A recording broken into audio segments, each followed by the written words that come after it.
And we're going to talk about GPS familiarization. And the key thing is to remember is I can go on like all these topics. All of our instructors are very passionate about their subject matter, myself included.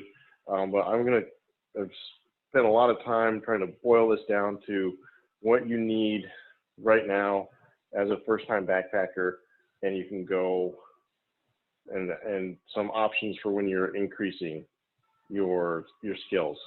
I'm primarily going to focus on what you can use your cell phone for, because I think on 90% of my trips, especially 99% of my backpacks, my cell phone is all I need. I bring a GPS with me because I own it, but I don't generally use it all the time on every trip.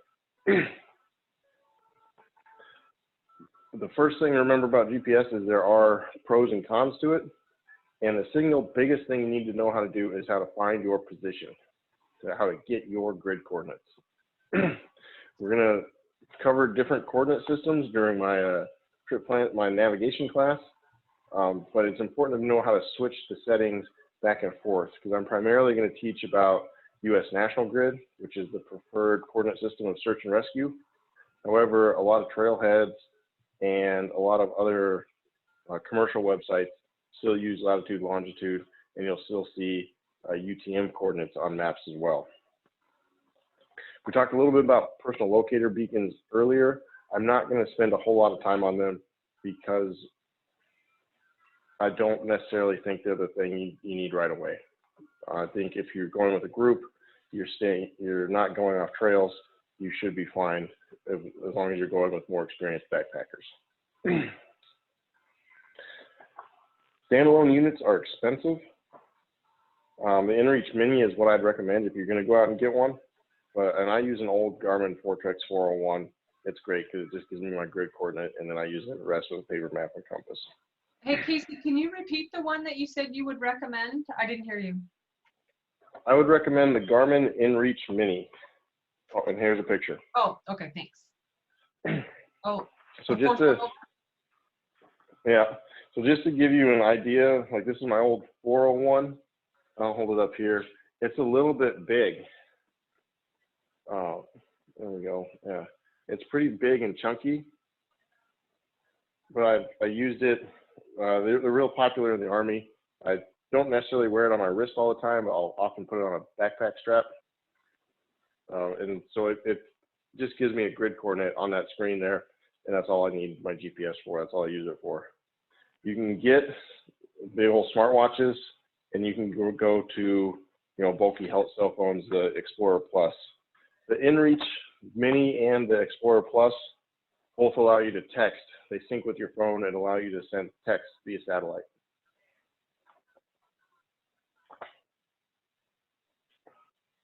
As you can see, they're pretty expensive. So what I want to talk about, and I want to spend the most time on, is smartphone apps. Your cell phone, your smartphone has a GPS in it already that will work in airplane mode, and it will work when you don't have service. The GPS part will work. You won't be able to make phone calls. The GPS receiver in your phone will work when you don't have service. And even though I have a GPS, even though I have map and compass, I use my phone 90% of the time on most of my trips. It is important to pre-download the maps. If most of the time you're not going to have service, those service areas are getting better and better, but you're going to want to be using airplane mode anyway to save your battery on your phone. So it's important to pre-download the maps while you're at home, while you're on your Wi-Fi, and then you load them up. You get out to the trail, you put your phone in airplane mode, you can load them up, and your GPS receiver in your phone will still work. So this is much cheaper, especially if you already have a smartphone. It can be free if you use a combination of CalTopo and Avenza, or I pay the $17 a year for Gaia. I give Onyx an honorable mention because they're kind of like the original cell phone navigation GPS app, but they really haven't stuck up with the times. They have limited base maps, and they're more expensive than most of the other higher quality apps on the market. So this is how you navigate for free. using a combination of CalTopo and Avenza. First, you're going to create a map in the web version of CalTopo. And that's www.caltopo.com. There's a bunch of YouTube videos out there. I will include one that I recommend in the follow-up email about how to create a map. But in general, you're going to print it to PDF. You're going to create your map. Here's one I've created of from around the neighborhood. I was going to go out and do a little, looks like a just under 2-mile neighborhood walk. You use objects to add your start and finish points. And you can also use add new object to draw lines. You can use your menu over here. This will stack layers. So right now I think I've got, looks like I've got satellite and street maps stacked. You can see how the street ones are a little bit faded. And I've got satellite stacked on top of them.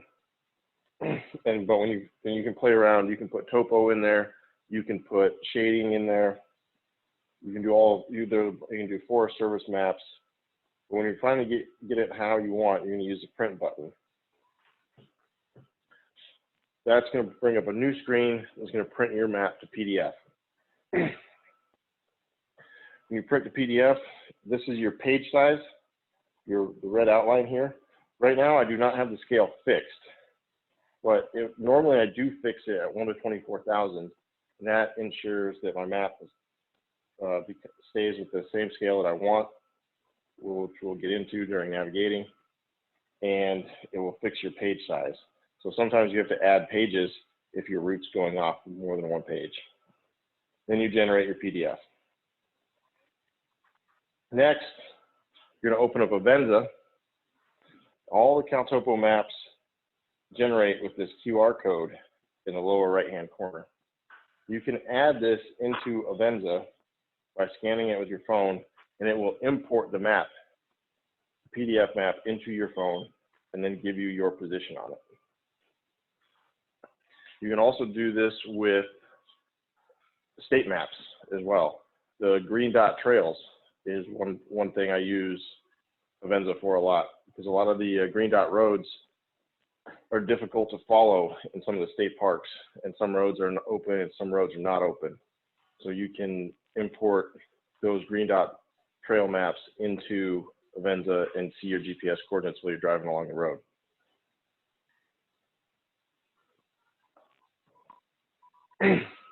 Gaia is what I prefer to use.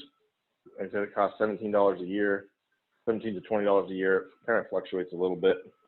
It's one app across all your devices. So you can make a waypoint in Gaia on the computer, like sitting at home from the comfort of your office. And then when you get out to the trailhead, you pull up your phone and it's already synced and everything. Well, you still need to download the maps ahead of time. If you don't download ahead of time and you don't have service, then you won't have your map layers.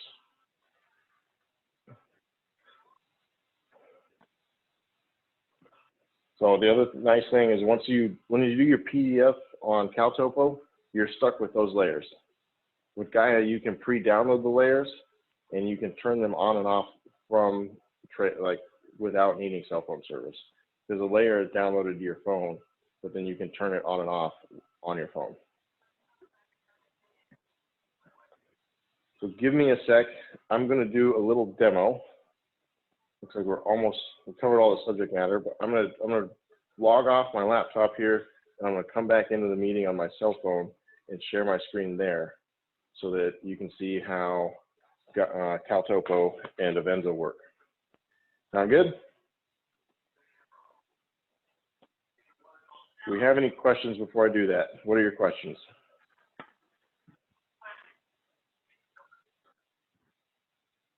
Caleb, I have not used All Trails.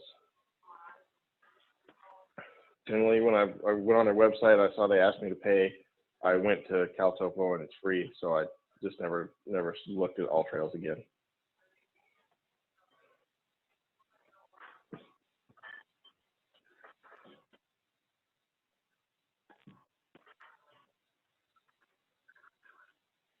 All right. I'm going to let Chuck and Danette answer any other questions you have, and I will be back shortly from my cell phone.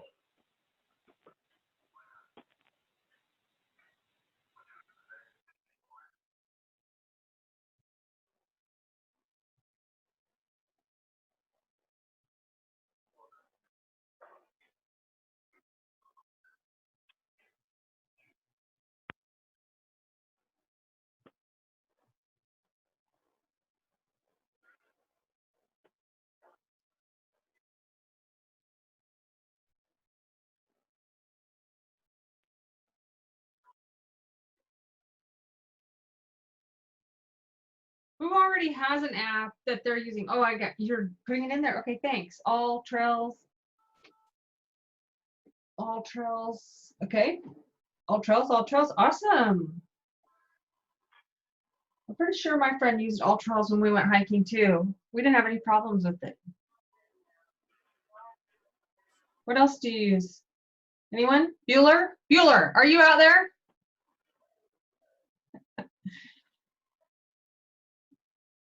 I'm out here. Bueller's in the garage.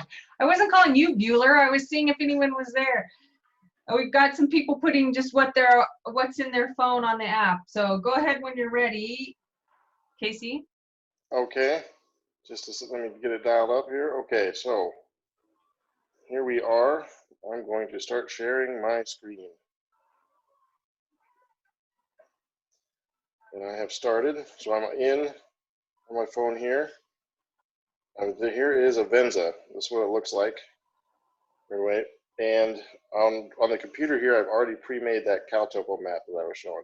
So I'm going to add a map, download or import. And I'm going to use, I think on iPhones, it's down in the lower bottom of the screen. On Android, it's up top right there. I'm going to scan for a QR code. So bam. And we wait for it. Casey, what do you mean you're scanning for a QR code? What did you just scan? It was very fast. Yeah, let me see if I can do it again. It looks like an old barcode, but it's the square ones. Right, but what are you scanning? Oh, something on your computer? Yep, so I'm scanning it on my computer, the pre-made CalTopo map I already made. Okay, so you have that map up on your PC. Okay, got it. And come on. Thank you. There we go. Okay, so now it imports the map. So this is the part you have to do while you have service. Now, when you don't have service, unfortunately, if I turn my phone on airplane mode right now, I'll leave the meeting. But you're gonna have to trust me on that. Now, when I pop up, it shows a little blue dot that shows where I'm at, and also kind of what direction I'm headed in. So if we go for a little walk here around the neighborhood. And it will actually track my location through CalTopo. And so now I'm walking out. I'm gonna hook a head south on the sidewalk. And so that is how you navigate for free.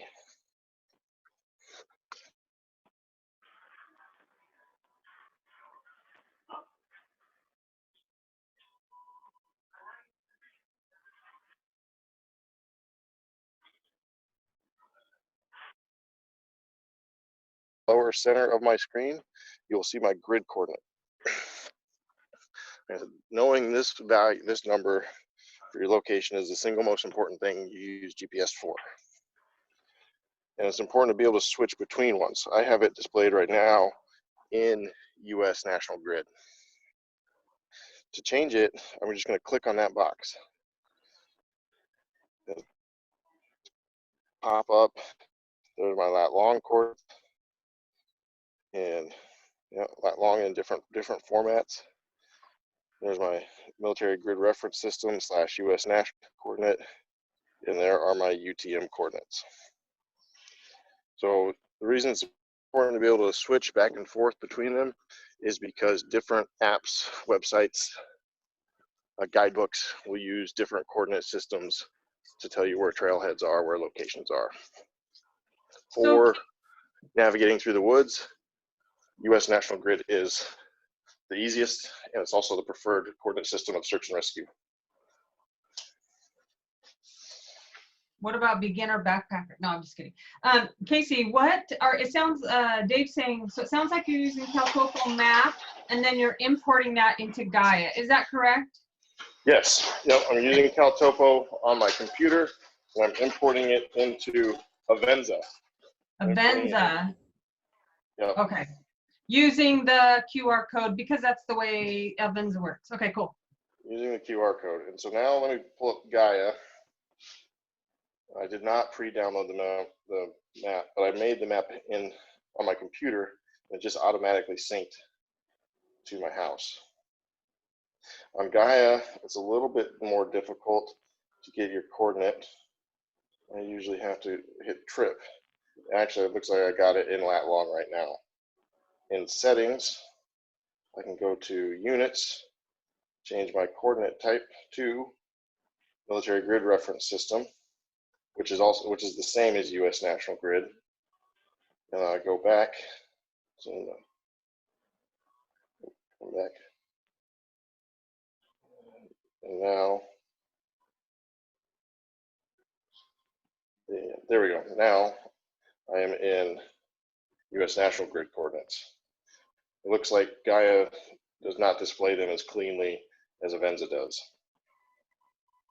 And unfortunately, there we go. Sorry, the zoom controls were popping up right where my map button was. So Gaia, you can pre-download layers and you can stack them differently. So say I wanted to see more satellite. I'll bring satellite up there. And right now, so satellite's 100%. It goes just to set. If I want to bring satellite down a little bit, maybe I want to bring topo up a little bit, and I can play around with how it's going to present the information to me and what I want to see. Predominantly, I'm going to use topo maps when I'm out backpacking. Looking at satellite makes it very difficult to see what terrain features you're looking at. It's very tough to tell ups and downs and hills and stuff. Especially out in some of the national forests, all you're going to see is just a layer of green.